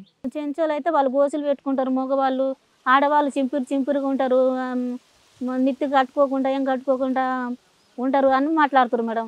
అప్పుడు వెంకటగా మేము అప్పుడు బట్టలు లేకుండా ఏం లేకుండా ఒకటే చీర మీద ఒకటే లంగాల మీద ఉన్నా కూడా అట్లనే ఉండాలంట. ఇప్పుడు కూడా ఇంకా మారకూడదంట. మీరు చెంచోలు అయితే గిట్ల ఎందుకుంటారు, ఇంత నైసుకుంటారా మీరు చెంచోలు అయితే అని మాట్లాడుతారు మేడం. ఇంకా మేము మారకూద్దా మేడం, ఇంక అట్నే ఉండాలనా?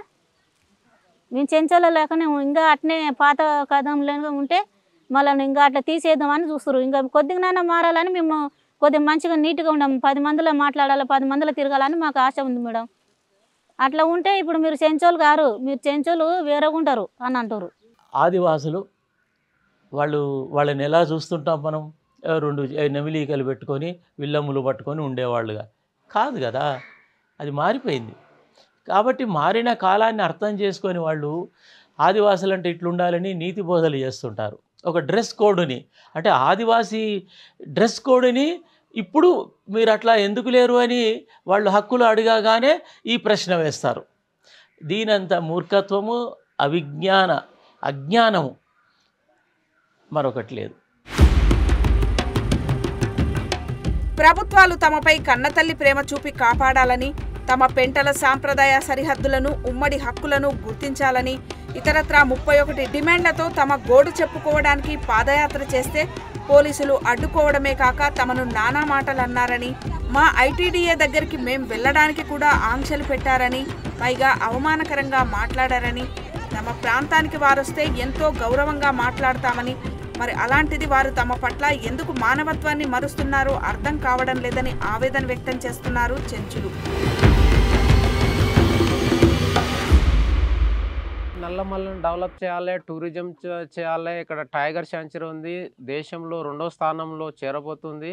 ఇక్కడ పెద్ద పుళ్ళు పెరుగుతున్నాయి, టూరిజం డెవలప్మెంట్ చేసుకోవాలి అనే ఉద్దేశమే తప్ప చెంచులు ఆ అడవిని కాపాడుతున్నారు. వాళ్ళకు సాంప్రదాయ సరిహద్దులు ఉన్నాయి, అందులో వాళ్ళ జీవితానికి సంబంధించిన జ్ఞానం ఉంది, సంస్కృతి ఉంది, పరిపాలన వ్యవస్థ ఉంది. నల్లమల్లలో ఉన్నటువంటి పెంటలకు వారికి స్వయం పాలన అధికారం రావాలనే ఉద్దేశంతో అన్ని రకాల సమస్యలు తీసుకొని ఇప్పుడు పోడు భూముల పట్టాలు ఉన్నాయి, అంటే అడవికుల చట్టం కింద ఆ పట్టాలకు కొంతమంది అప్లై చేసుకున్నా కొంతమందికి పట్టాలు రాలేదు. మళ్ళా రీసర్వే జరిపించి మిగిలిన వారికి పట్టాలు కావాలనేది. ఇంకోటి పోడు భూములకు సంబంధించిన పట్టాలలో రుణాలు లేవు బ్యాంకులో, ఆ రుణాలు కల్పించాలని, ఇట్లా రకరకాల సమస్యలతోటి మేము 31 డిమాండ్ పెట్టుకొని పాదయాత్ర అనేది చేసినాము. తెలంగాణ ఏర్పడ్డది కదా, పూర్తి అధికారం గల ఐటీడీ అని ఇవ్వండి సార్ మాకు. అది ఇస్తే ఏమవుతుంది అంటే మేడం, ఆ పూర్తి అధికారం గల ఐటీడీ అని అందులోనే చదువు అందులో వస్తుంది, విద్య అందులో వస్తుంది, వ్యవసాయం అందులో వస్తుంది. అక్కడ ఉన్న ఆఫీసర్ ఏం కావాలన్నా కూడా ఈ 9 శాఖలు, రెవెన్యూ శాఖ కానీ ఆరోగ్య శాఖ కానీ వాళ్ళందరిని పిలిచి ఐటీడీకు ఒక సర్వే లెక్క చేసి పలాని పెంటన ఇది ఉంది, పలాని గ్రామాన చెంచుగూడన ఇది ఉంది, పలాని గ్రామంలో ఈ ఇబ్బంది ఉందని వాళ్ళనే పంపిస్తారు. ఆ ఇబ్బందులు ఎందుకని ఆలోచనతో మరి ఎట్టనో కానీ అదైతే పూర్తి అధికారం చేస్తలేరు. ఎంతవరకు ఇన్ఛార్జ్ అని పెడుతున్నారు. మా 80 చెంచు పెంటలు, గ్రామాలు, గూడాలు కలిసి ఈ ఉమ్మడి ఐటీడీలో ఉన్న 5 జిల్లాల వాసులము. మా చెంచు నాయకులు, మహిళలు కానీ, మహిళా నాయకత్వం వల్ల చెంచులు, యువకులు అంతా కలిసి ఒక 31 డిమాండ్లు పెట్టినాం. ఆ డిమాండ్లు అంటే మాకు కావాల్సిన హక్కును పెట్టినాం.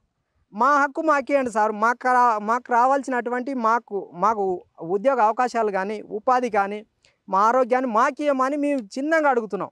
మేము అడగక ముందే 2 రోజులకు ముందే తీసుకుపోయి నన్ను కూడా తీసుకుపోయి చేయి ఇప్పుడు లేవలేక రాకుండా అయిపోయింది. మా అన్నదైతే కింద వేసి తొక్కుతున్నారు. అట్లా కావడానికి మెయిన్ కారణం ఏంటంటే మేము అడగకూడదంట. ప్రశ్నించినాం అనుకో పోలీస్ స్టేషన్. ఎంతవరకు ఉన్నా వాళ్ళు చెప్పినట్టే మేము వినాలి. పీసా చట్టం అనగా అటవీ హక్కుల చట్టం 2005, 2006, 1/70 చట్టం, ఇలాంటివన్నీ ఉన్నా కూడా ఇప్పుడు మా వరకు మేము ఇంత చదువుకున్న వాళ్ళకు ఏదైనా ఈ చట్టాల ప్రకారంగా మాకు ఇప్పుడు మా నిర్ణయాలు మేమే తీసుకొని మాది మేమే పరిపాలించుకునే అటువంటి స్తోమత, హక్కులు కల్పిస్తాయి అనేటువంటి నమ్మకం మాకుంది. మేము తీసుకుపోయి మా 4 చెంచులకు చెప్పి ఇట్లా ఉండాలి రాబాయి ఇది అని చెప్పని మేము మా హక్కుల కోసం మేము పోరాడతామంటే మా పైన ఉన్న అధికారులు ఇప్పుడు ఐటీడీఓలు కావచ్చు, ఇక మా లోకల్ ఉన్నటువంటి పై అధికారులు ఎవరైనా ఉంటే వీళ్ళు ఇట్లా చేస్తే బాగోదురా, ఇట్లా చేస్తే వీళ్ళు అభివృద్ధి అవుతారేమో, ఇంకా తెస్తారేమో, ఇలా అభివృద్ధి అవుతారు, ఈ చట్టాలను తెలిసినటువంటి వీళ్ళ నోరులు మూస్తే, వీళ్ళ గొంతులు ఎప్పుడైతే నొక్కేస్తే ఏ చెంచూస్ కూడా ఈ విషయాలు తెలియవు. ఒకవేళ వీళ్ళ ఇప్పుడు మా పానం పోయిందనుకో మేడం, మాకు ఈ విషయం తెలుసు, మేము ఇట్లా మా హక్కుల కోసం మేము పోరాడుతున్నామని. మేము పోరాడుతున్నటువంటి మా పోరాటం వల్ల మా నోరులు మూయించరు అనుకో, ఇక్కడ కింద ఉన్న వాళ్ళకి ఏ చట్టాలు తెలియవు, ఎక్కడ తెలియవు, ఏం చేయాలనో తెలియదు. వీళ్ళు ఎట్లా మాట్లాడగలుగుతారు మేడం? పేరుకే ఈ 77-78 సంవత్సరాల స్వతంత్ర దినం వచ్చినటువంటి సందర్భంలో ఎలాంటి హక్కులున్నా కూడా మాకు వర్తిస్తలేవు మేడం. మేము మా హక్కుల కోసం అడగనీక మాకు ఇట్లా పట్టాలు రాలేదు, మాకు ఇట్లా ఇయ్యాలని అడగనీకపోయినాం. పోతే మీ సరే సార్తో నేను మాట్లాడి చెప్తా మీ కాడిన కాగితం ఇట్టి అని తీసుకుని ఇచ్చినా కూడా మా ముద్ద చేసి అక్కడ పాడేస్తారు. మేము మీ సార్నే కలిసిపోతామని మేము అయితే ఎవరు బాగా మాట్లాడతారో వాళ్ళని ఎత్తుకపోయి సగం వాళ్ళని స్టేషన్లో వేసారు మేడం. వాళ్ళు ఇక్కడికి వస్తే మేము వాళ్ళకు ఛాయలు ఇస్తాం, కుర్చీలు వేస్తాము, వాళ్ళకు రెస్పెక్ట్ లాగా ఇచ్చి మాట్లాడతాం మేడం మేము. ఎందుకంటే వాళ్ళు మాకంటే పెద్దవాళ్ళు, తెలిసిన వాళ్ళ, మాకంటే ఎక్కువ తెలిసిన వాళ్ళ అని మేము మాట్లాడినాం మేడం. మా అవసరాల కోసమని ఐటీడీకి పోయి అడగనీకపోతే వాళ్ళు ఆడవాళ్ళేమి మా జుట్లు పట్టి గుంజి కొట్టిరు మేడం. కొట్టనీకనే వచ్చి గుంజిరు మేడం. మాకు కుట్టలే కానీ గుంజిరు మేడం. ఇట్లా చేతులు పట్టి గుంజి చేతులు గాజు పగల కొట్టి ఇట్లా నలిపిరు మేడం. చేతులకు రక్తాలు వస్తాడు. ఒక పోలీస్ ఆయన అన్నాడు మేడం, ఈ ఆడవాళ్ళని మొత్తం పండపెట్టి తొక్కుతారు, మీకేం అవసరం అని మీరు ఈ ఐటీడీ కాడ వచ్చి మీరు ఇంత ధర్నాలు చేస్తున్నారు అని మాట్లాడాడు మేడం ఆయన. మేడం మేము ఆడ కూర్చున్నప్పుడు వాళ్ళు ఏమంటారు అంటే, మీరు మేము చెప్పిన మాట వింటలేరు కదా, మీరు తర్వాత మీ సంగతి చెప్తాము, మీరు ఇంతటితోనే మాతో అవసరం తీరిపోయిందని మాట్లాడుతారు, మీరు తర్వాత మా చేతిలో చిక్కుతారు, మీరు ఏడైనా చిక్కుతారు, మీరు ఎప్పటికైనా మేము మిమ్మల్ని వదలము, ఇంకా చదువుకుంటే ఇంకెంత మీద పోతారో ఇప్పుడే గిట్లా మాట్లాడుతురు అని మాట్లాడుతురు మేడం. ఇంకా మేము ఇంకా చదువుకోనికపోతే కూడా వాళ్ళు చదువుకొనిస్తారో లేదో, టీచర్లు కూడా పంపిస్తారో పంపారు, మాకైతే అర్థమవుతలేదు మేడం. ఇంకా ఓ పక్క చట్టాల అమలులో వైఫల్యం, తమ బాగోగులు చూసుకునే ఐటీడీఏ నిర్లక్ష్యం, తమ జనాభా తక్కువగా ఉండడం, ఇలా అన్నీ కలిసి తమను పట్టించుకునేవారే కరువయ్యారని, ఇలానే తమ పట్ల వ్యవస్థలన్నీ ప్రవర్తిస్తే తమకు అన్యాయం జరుగుతూనే ఉంటుందని, అడవి చెంచులమైన తాము అంతరించిపోయే పరిస్థితి వస్తుందంటున్నారు. ఇకనైనా తమ బాగోగులు పట్టించుకోవాలని చెంచులు కోరుతుండగా, తరతరాలుగా ఇక్కడే పుట్టాం, ఇక్కడే పెరిగాం, ఇక్కడే ఉంటాం అంటే వారు తమ భవిష్యత్ తరాలకు అన్యాయం చేసిన వారవుతారని, రాబోయే రోజుల్లో మరింత వెనకబాటుతనానికి గురి కావాల్సి వస్తుందని, అడవి వీడి బయటికి వస్తేనే అభివృద్ధి చూస్తారని, మెరుగైన విద్య, ఆరోగ్యం, ఉపాధి అవకాశాలు దొరుకుతాయని అంటున్నారు ప్రభుత్వ యంత్రాంగాలు. ముఖ్యంగా ఇక్కడ చెంచుల జనాభా తక్కువ ఉంది, ఓటర్స్ తక్కువ ఉన్నారు కాబట్టి వాళ్ళ ఓట్ల వల్ల మనకేం ఒరిగేది లేదు. కానీ అక్కడ ఉన్నటువంటి టూరిజాలు లేకపోతే సఫారీలు కావచ్చు, చెక్ పోస్టులు కావచ్చు, పుణ్యక్షేత్రాలు కావచ్చు, ఈ టూరిజం లాగా చేసుకొని అక్కడ ఉన్నటువంటి వెసులుబాటు కల్పించుకొని డబ్బు సంపాదించుకుందాం, వాళ్ళని అక్కడి నుంచి బయటకు పంపిద్దాం. అవి అవసరం, ఎందుకంటే వాళ్ళు డబ్బు పరమైనటువంటి ఆలోచన ఉంది కానీ అక్కడ ఉన్న చెంచులకు మటుకు లేదు. అక్కడ ఉన్నటువంటి జంతువుల మీద కూడా ప్రేమ లేదు ప్రభుత్వానికి. చెంచులకు ఉన్నటువంటి ప్రేమ జంతువులకు ఏ విధంగా ఉందో అధికారులకు లేదు. వాళ్ళకి జాబులు వస్తున్నాయి, మేము ఉద్యోగాలు చేస్తున్నాము అనే కాన్సెప్ట్ తప్ప వేరే ఆలోచన లేదు. ఈ నల్లమల్ల ఫారెస్ట్లో ఉన్నటువంటి ఏ ఉద్యోగమైనా సరే అడవిలో ఉన్నటువంటి చెంచులకు పూర్తి స్థాయిలో ఆ జాబులు ఇస్తే కొంత ఆలోచన స్టార్ట్ అయ్యి కొంత మార్పు అనేది జరుగుతుంది. ఆ టూరిజాలు చేసే ముందు చెంచుల ఆలోచన తీసుకొని చెంచులకు ఆధిపత్యం ఇచ్చి చెంచులకు ఆ పరిపాలన అనేది ఇస్తే చెంచులు ఆటోమేటిక్గా ఒక 5-6 సంవత్సరాలలో మార్పు చెందే అవకాశం ఉంటుంది. ఎందుకంటే జాబులతోటి కూడా కొంతవరకు అయితే అవసరం లేదు. అక్కడ ఉన్నటువంటి దేవస్థాన స్థలాలు, అక్కడ సలేశ్వరం కావచ్చు, మల్లెతీర్థం కావచ్చు, మద్దిమడుగు కావచ్చు, లొద్ది కావచ్చు, ఇలాంటి పుణ్యక్షేత్రాలు ఏవైతే ఉన్నాయో చెంచులకి అప్పగిస్తే కనీసము చాలా వరకు 200 నుంచి 300 మంది ఉపాధి తీసుకొని మార్పు చెందుతారు. అక్కడ టూరిజం డెవలప్ అయితే ఇప్పుడు గవర్నమెంట్ కూడా టూరిజం సర్క్యూట్, ఎకో టూరిజం మీద పెద్ద ఇంపార్టెన్స్ వస్తుంది. చాలా మంచి జీవనోపాధి కలుగుతుంది. ఇప్పుడు మీరు కర్ణాటక చూడండి, ఉత్తరాఖండ్ చూడండి, రాజస్థాన్ చూడండి, మహారాష్ట్ర చూడండి, లోకల్ రూరల్ కమ్యూనిటీస్కి ఎకో టూరిజం ద్వారా చాలా ఆదాయం దొరుకుతుంది.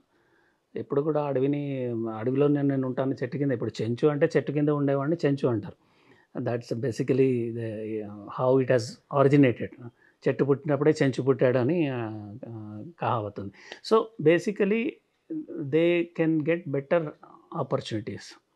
అండ్ స్టిల్ మనకి ఫారెస్ట్ డిపార్ట్మెంట్లోనే ఫర్ ఎగ్జాంపుల్ కొంతమంది చెంచుల్ని రెగ్యులర్ ఎంప్లాయ్మెంట్గా కూడా తీసుకుంది, ఫారెస్ట్ గార్డ్స్గా, ఫారెస్టర్స్గా.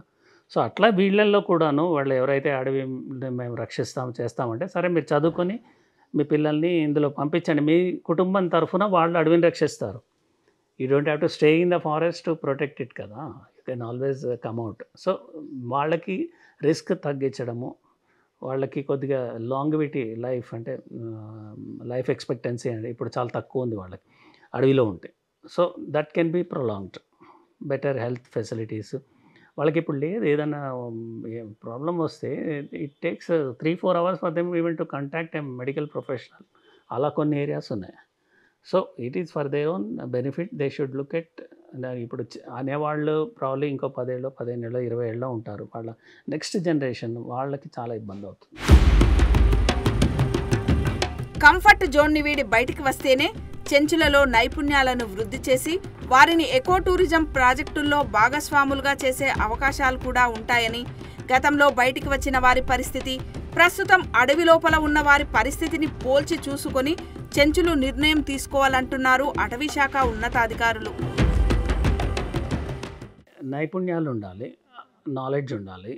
వాళ్ళకి ఏదైనా పని చేయాలంటే అవి లేనప్పుడు మనం స్కిల్ డెవలప్మెంట్ సెంటర్స్ అని పెట్టుకొని వాళ్ళకు పర్టికులర్ ట్రేడ్లో నైపుణ్యాలు ఇవ్వచ్చు. వాళ్ళకి మహారాష్ట్ర నుంచి స్పెషల్గా ట్రైనర్స్ని తెచ్చి ఎకో ఫ్రెండ్లీ మేనర్ తోటి తేనె ఎట్లా కలెక్ట్ చేయొచ్చు అని వాళ్ళకి ప్రొటెక్టివ్ గేర్ అంతా కొని ఇచ్చేసి మీరు చెట్టు పైనకి ఎక్కి మీరు దాన్ని హనీకూమ్ని డ్యామేజ్ చేయకుండా మీకు ఎంత తేనె కావాలో అంత తీసుకోవచ్చు. హనీకూమ్ అలానే ఉంటుంది, మరి తేనెటీగలు పెడుతూనే ఉంటాయి, మీరు హార్వెస్ట్ చేయొచ్చు. ఇలాంటి చిన్న చిన్న టెక్నిక్స్.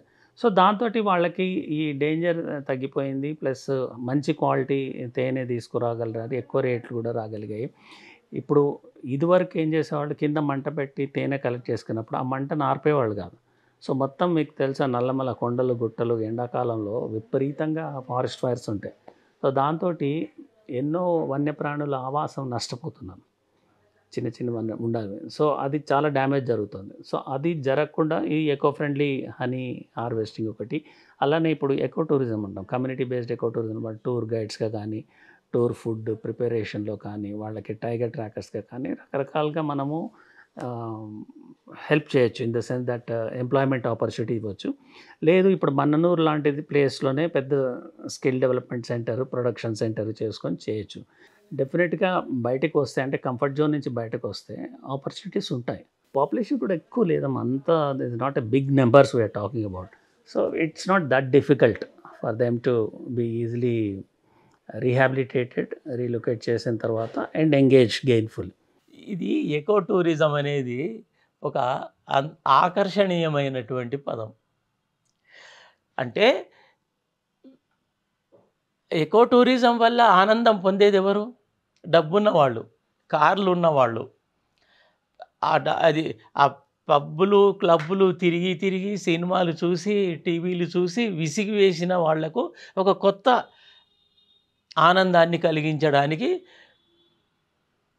వాళ్లకు సేవ చేయడం కోసం ప్రభుత్వ అధికారులు కానీ, ఆలోచన పరులు కానీ, అందులో యంత్రాంగంలో ఉన్నవాళ్ళు కానీ ఆలోచిస్తున్నారు. అది చాలా తప్పు. ఎకో టూరిజాన్ని తీసుకొచ్చి ఎకాలజీని బాగుపరుస్తాము, ప్రశాంతంగా ఉంచుతామని అనుకోవడం అంత తప్పుడు అవగాహన ఇంకొకటి లేదు. వాళ్ళ నీళ్ళు, వాళ్ళ నేల, వాళ్ళ పచ్చదనం, వాళ్ళ జీవావరణం, వాళ్ళని అక్కడ ఉంచాలి. వాళ్ళని కిందికి తీసుకొస్తాము అంటే నువ్వు వాళ్ళని చావు మెట్టుకు తీసుకొస్తున్నావు తప్ప బతుకు మెట్టు మీదికి కాదు. కాబట్టి జరిగిందే 10 ఏళ్ళు తెలంగాణ ఉద్యమంలోనూ, 10 ఏళ్ళు తెలంగాణ వచ్చిన తర్వాత ఆదివాసులకు ఏమీ జరగలేదనే విషయం ఆదివాసులకు తెలుసు. కాబట్టి వాళ్ళు ప్రధాన రాజకీయ పార్టీల మధ్య సమిధలవుతున్నారు.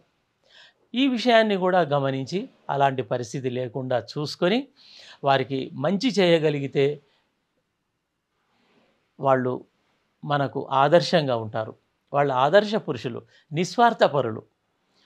వాళ్ళు చెట్లు కొట్టేసి లేదా అటవీ సంపదను అమ్ముకోవాలని అనుకోరు. అటవీ సంపదనని తరలించడానికి పెట్టుబడిదారులు, కాంట్రాక్టర్లు, ప్రభుత్వ యంత్రాంగం సహాయంతో చేస్తారు. వాళ్ళు ఎందుకు చేస్తారు? కాకపోతే వాళ్ళని మీరే కరప్ట్ చేస్తారు. అలా కరప్ట్ చేయడం అనేది అది వాళ్ళు కాకపోతే ఇంకెవరైనా ఉంటారు. వాళ్ళని మీరు భయపెట్టి భయభ్రాంతులను చేస్తున్నారు. అడవిని తరలిస్తున్నారు, ప్రతిసారి తరలిస్తున్నారు. అక్కడ కూడా మనం ఆలోచించాలి. కొత్త ప్రభుత్వం ఏర్పడినందుకు 6 నెలల పైన అయింది. కాబట్టి మన ఆశ ఏంటంటే ఆదివాసుల పట్ల ఆదివాసీ పాలసీని ఏర్పాటు చేయాలి, చర్చించండి. అక్కడ ఉండేటువంటి ప్రజాప్రతినిధులు కూడా వాళ్ళ ఆలోచనల్లో మార్పు రావాలి. ఆ మార్పు రాకపోతే మళ్ళీ అక్కడ ఒక విధ్వంసం, విలయం, ఒక విప్లవం ఉంటుంది. దేశ అత్యున్నత పీఠంపై ఆదివాసీ మహిళను కూర్చోబెట్టాం, అయిపోయింది అనుకోకుండా ఆదివాసీల వాస్తవ స్థితిగతులు ఎలా ఉన్నాయి, వారికేం కావాలి అని వారి ప్రాంతాలకు వెళ్ళి తెలుసుకోవాలి. వారి విద్య, ఆరోగ్యాలపై ప్రత్యేక దృష్టి పెట్టాలి. పేపర్లకే పరిమితమైన వారి కోసం తెచ్చిన చట్టాలను పకడ్బందీగా అమలు చేయాలి. అప్పుడే ఆదివాసీ సాధికారత సాకారమవుతుంది. వారి గూడెంలలో వెలుగులు నిండుతాయి.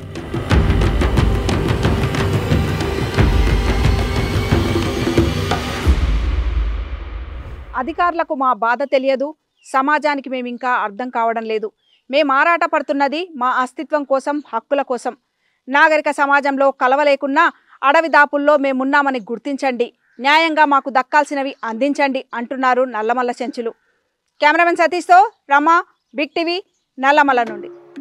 గడ్డి గింజ హడవి కంది, చింత చిగురు డేలకాయ, గుంపు నీదే గుడమి నీదే, పెంట నీదే హద్దు నీదే, నల్లమల్ల ఆది నివాసి అడవి తల్లి వారసుడా. అడవి నీదే సంపద నీదే, అడవిలోని జ్ఞానం నీదే.